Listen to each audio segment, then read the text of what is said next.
Remember, remember, the 5th of December, Scientology's treason and plot. I know of no reason why Lisa McPherson should ever be forgot.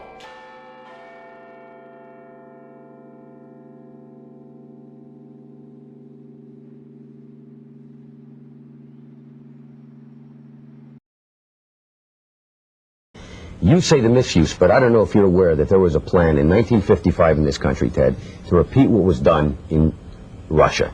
There was going to be a Siberia, USA set up on 1 million acres in Alaska to send mental patients. They were going to lessen the commitment laws. You could basically get into an argument with somebody and be sent up there.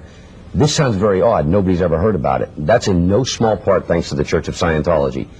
People say in the United States that these things can happen here. Mental screening that only took place in the old Soviet Union or communist Vietnam or those places. It's not true. I want to talk in some detail about the Citizens Commission for Human Rights, or the CCHR.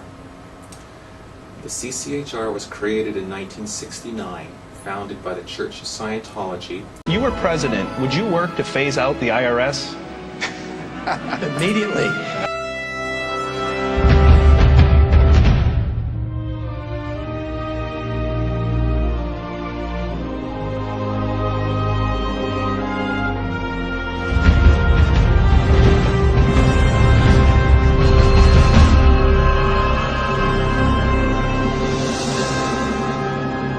Hello, we are anonymous.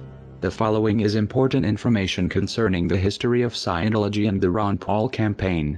In a 2008 interview on Blunt Talk Radio, a representative from Texas contacted Ron Paul with concerns about the Church of Scientology, specifically Scientology's tax-exempt status. Ron Paul's reply was read on the air.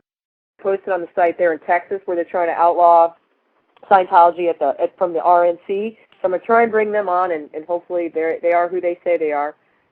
Well, I will tell you that there are multiple chairs from the precincts down there that do have the power to do that are in anonymous, so it could very well be. Yes. Hello? Yes. Is this Maybe? Yes, this is Maybe. Oh, good. I was the Galveston County delegate yesterday. Yes, that's great. Tell us about that. Yes.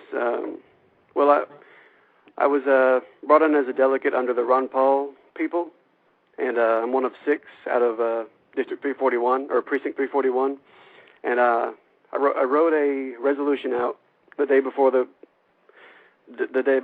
convention, and just proofread it, asked some people on my IRC if it was okay, and made some changes to it, and it got it worked out, and I submitted it yesterday. And after I had submitted it, they called for a vote, and every single person raised their hands, and it got passed.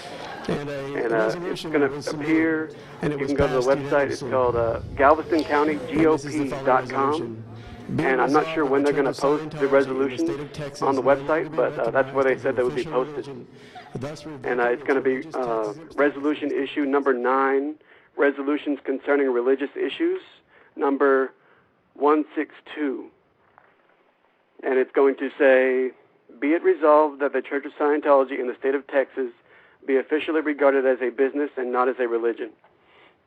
That's the only part of it they're going to be using.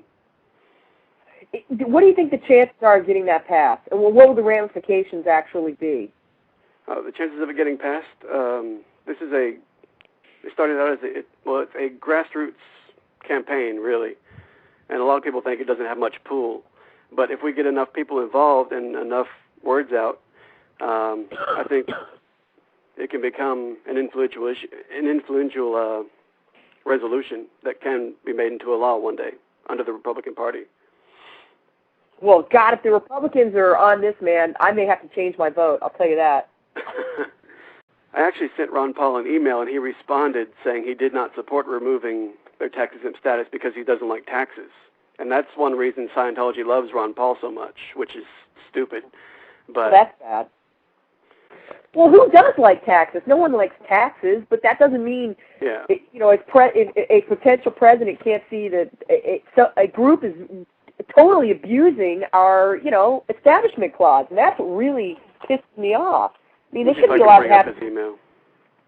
shouldn't have a special privilege for one religion over another. Would you like me to read the email he sent to me? Sure, go ahead. Okay, this is from Dr. Ron Paul. Thank you for contacting my office. I am always happy when the people of 14th District of Texas take time to let me know where they stand on important issues facing the country. I understand your concerns about Scientology. However, I do not favor revoking Scientology's tax exemption because I oppose raising federal taxes on any group or individual, even when I disagree with elements of that group's political agenda. The precedent of tax-exempt revocation may someday be used to justify raising taxes on other tax-exempt groups, including religious organizations. Thanks for writing. Please do not hesitate to contact my office with any other questions, comments, or suggestions. Sincerely, Ron Paul. Well, don't you think then that if he was so opposed to revoking their tax-exempt status that he might be opposed to the fact that they can make claims on their religious education and have other people pay them back? I would assume. Yeah, that would be the point to make, I think, with him, is that, hey, you're actually paying them money. Well, exactly. He likes that even less. What they didn't know is when Ron Paul said, "I understand your concerns about Scientology," Paul knew much more than he was letting on. Paul and his campaign have had a close working relationship with the Church of Scientology through their front group, Citizens Commission for Human Rights. His claim to not support revoking Scientology's tax exemptions probably has less to do with opposition to raising federal taxes and more to do with a private meeting Paul had with the CCHR the year before in November of 2007, where attendees paid a minimum of $1,000 to speak with Paul. From a CCHR email in November 2007 by Scientologist Mike Kaplan, "I have arranged a private 1-hour luncheon with Ron Paul on 1128 Sin Street, Pete, when he will be in town for the CNN YouTube Republican debate. This luncheon is reserved for $1,000 plus donors to Ron Paul's presidential campaign. 19 people so far have paid and confirmed and will have the honor and pleasure of having lunch and communicating with Ron Paul directly. There is room for one more. He deserves our support. He's the only sane choice as far as I'm concerned." His message echoes the intentions of America's founding fathers, and he is inspiring a new generation of Americans. He is the sponsor of a bill in Congress that would make it against the law to use federal dollars to mental health screen Americans.